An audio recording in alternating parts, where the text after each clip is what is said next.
What is online marketing, and what is the best way to do it?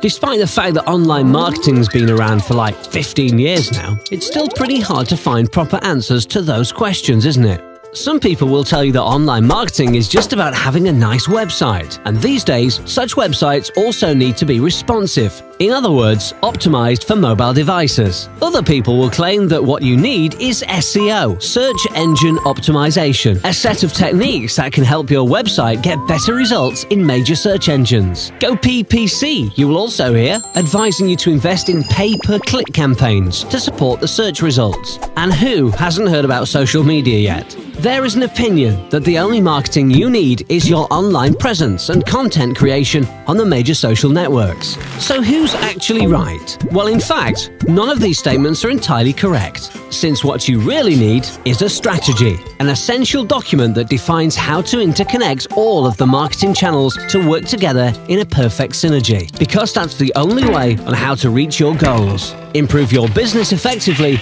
and save you money. And who can help you with that?